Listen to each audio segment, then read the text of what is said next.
going on, everybody? So this is going to be the first episode in a series that I've been wanting to do for a little bit about the iRacing Grand Prix series and this race car, the McLaren MP4-30 Formula 1 car. Between Reddit and the forums and other social media, I see a lot of questions, from people about this series. They're interested in getting into it and want to learn a few things about it. But there's really not a whole lot of up-to-date information on it. I've seen a few guides from, several years ago. So I thought I would try to do a little bit of a modern guide for this car after the major update it had last year. And then also, I think the rest of the series is mostly going to be about doing lap tutorials, and then this first one's going to be mostly just kind of covering some of the things about the car that I see a lot of questions about. I'm going to preface all of this by saying that I am not an alien. This guide is not for aliens. This is for your everyday iRacer that has been interested in getting into the Formula 1 car, but maybe for one reason or another has always kind of held off because it seemed too complicated, or it was too fast, or things of that nature. So I feel like my qualifications for doing this is the fact that I'm not an alien, and I've been racing the car for a year, but I came straight over from NASCAR. Take a long story short, I have been on iRacing for 11 years now, and I did mostly oval racing. Really worked hard at trying to get to the top of that rung. Got my A license in oval and road way back when I first started. Thanks to Fast Track, that all came pretty easily.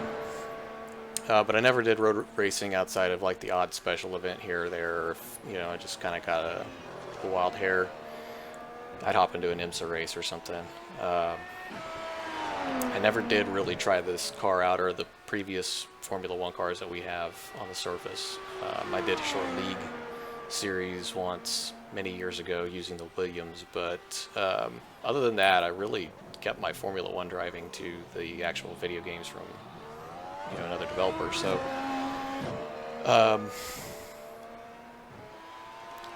so in 2014 I kind of stepped away from iRacing, not necessarily by choice, and was kind of out of it for a long time. Kind of came back a bit for dirt, and then stepped away again, and then didn't really come back like hardcore full time, I guess you could say, until early last year. And kind of got back into the NASCAR stuff. Figured start up where I left off, and things did not go well. I apparently forgot how to drive in the time that I was away, and was not driving up to my standard. So finally, after a while, with seeing just continued downward spiral in my oval racing capability, I decided that I would try to do something different. To see if I could find the fun of iRacing again and keep my subscription going. So for Season 4 2020, iRacing announced that the Dallara LMP2 was coming out, and I was going to race that, but they also then announced that this car was getting a massive update.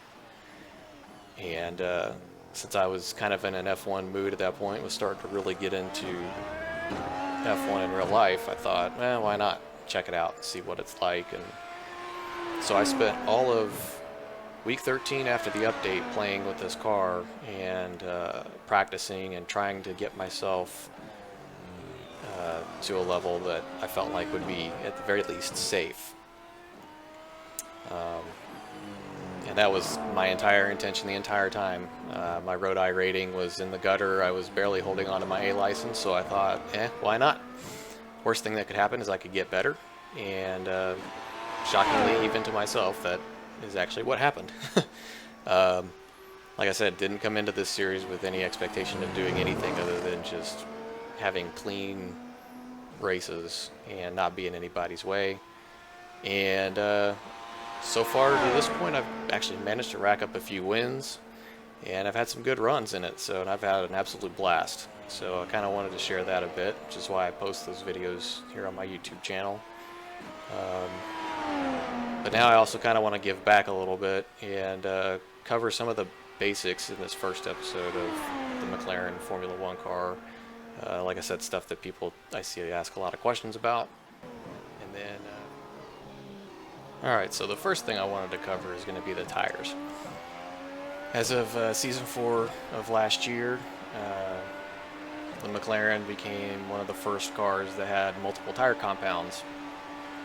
And at the very least until rain comes, we only have 3 compounds, soft, medium, hard.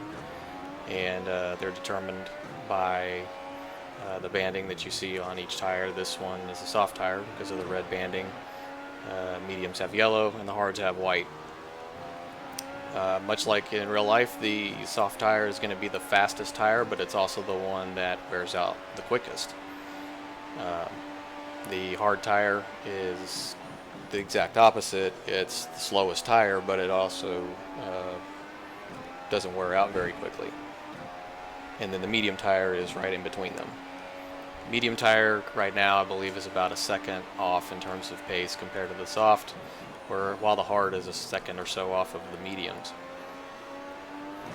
As it stands right now, nobody that runs the series actually uses the hard tires because they are so slow, and the races aren't long enough that the hards really show their advantage. Most strategies include some combination of soft or medium tires. Unlike in real Formula One, there is no rule about having to use an alternate compound during the race.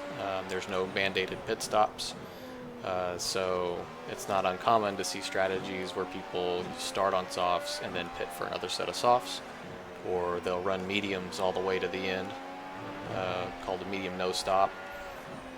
Sometimes you'll see guys do 2 stops for soft tires. Sometimes you'll see guys start on mediums if they think they're not going to start towards the front of the field.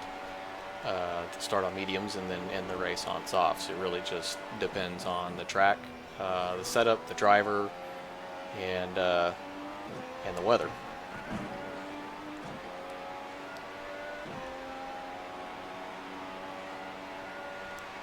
Also, unlike real Formula One, you're not required to race the same tires that you qualified on. You are required to race the same compound.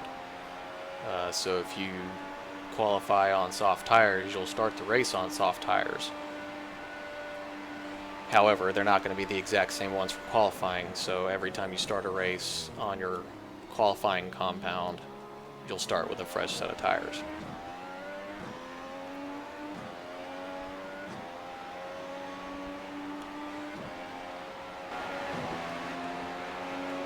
Alright, so the next thing I'm going to cover is going to be DRS, or the drag reduction system. As you can see, this car has the ability to open the front flap, or the rear flap, excuse me, to increase its speed on the straightaways to assist in overtaking. This car works the same way real Formula One does. In qualifying and practice, you have unlimited use of DRS as long as you're in the zone for it, which most tracks usually have at least one DRS zone. There are a couple that we've had on the schedule before that didn't have one. In this case, at Monza, we have 2. Just like in real F1 in the race, you can only use DRS usually on the 3rd lap of the race, and you have to be within 1 second of the car in front of you in order to make that work. Now that 1 second isn't 1 second at the DRS line. The 1 second is at the DRS detection zone, which usually I believe that line we just passed, I think, is the detection zone for Monza. Activating DRS is pretty simple. Once you see those two lights right there on your steering wheel, the two green lights, you press whatever button you have mapped for DRS, and you'll know that the wing is open because those two green lights on the steering wheel will become 4 green lights. And then there's also the obvious increase in speed. Last couple things I want to cover are going to be shown here in the cockpit view. So the first thing is going to be shifting. You generally don't want to downshift too fast, and at some point the car will actually prevent you from downshifting. General rule of thumb, however, is when upshifting, typically once the blue lights show up, that's when you want to go ahead and upshift. There are some moments where it is advantageous, such as that previous corner, to kind of let it rev up just a little bit more before making that shift into the next gear.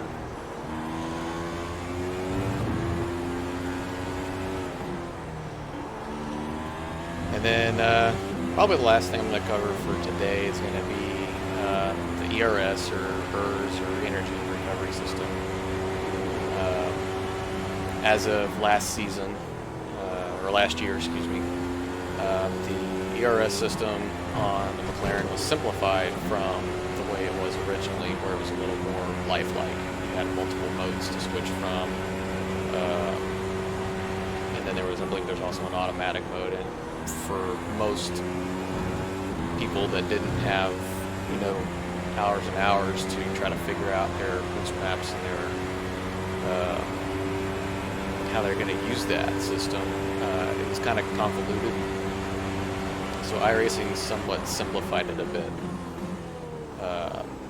Now there are 3 settings, which is going to be your target state of charge, or SOC as it's abbreviated. There's 75%, 50%, and 25%. What that means is that the system is constantly in an automatic deployment mode. And it will automatically deploy and harvest however much energy the system needs to in order to keep the charge level indicated by the bar on the right hand side of the steering wheel at or around whatever target SOC you've set it to. So in this case, these laps were run with the iRacing default setup, and the target SOC by default is set to 75. So the system, if you watch, is constantly either boosting or deploying or harvesting energy to try to stay around that 75 number. If you set it to 50 or 25, it does the same thing. During the race, your target state of charge changes won't take effect until you've crossed the start-finish line. So unlike the Formula 1 games, you can't change the amount of deployment on the fly using the in-car controls. There is a method involving using your throttle inputs to harvest and deploy energy manually, because at 80 or 85% throttle, the system does not use the energy recovery system. It uses entirely the internal combustion engine. It's not a skill I've developed yet. I've been practicing it a bit, but I haven't perfected it. And some of the guys that are typically running in the top split, I believe, have a better handle on it. If you're just starting out in this series, it's not uncommon to find setups or to just set the system to 50% and just leave it there. There's no overtake button, so no need to worry about trying to decide when to use that. However, as I said, if you can learn that system where you use the throttle to manually deploy your energy, it can really help you in figuring out how to get around somebody when DRS just isn't enough. So that'll probably do it for this first episode. I think I kind of covered the basics. There are tutorials on how to actually drive these types of cars all over YouTube. I'm not really going to go into that because I'm not one that feels qualified enough to be teaching people how to drive this car. Suffice to say, though, that if you've driven high downforce cars before, this is just that on steroids. I will say that it's important to get your braking and your throttle inputs down because this car, even though it does seem to have a lot of grip and you feel like you can trust it, it's also, when ERS is fully deployed, can sometimes dump almost 1,000 horsepower onto the rear wheels. It has a lot of torque, and so if you're not careful with the right foot, then you will end up in a tire barrier somewhere. By the same token, the brakes are really, really good. However, you have to ensure that you don't use the brakes too hard or you'll lock up, which will eat your tires up and you're going to have a bad day with pit strategy.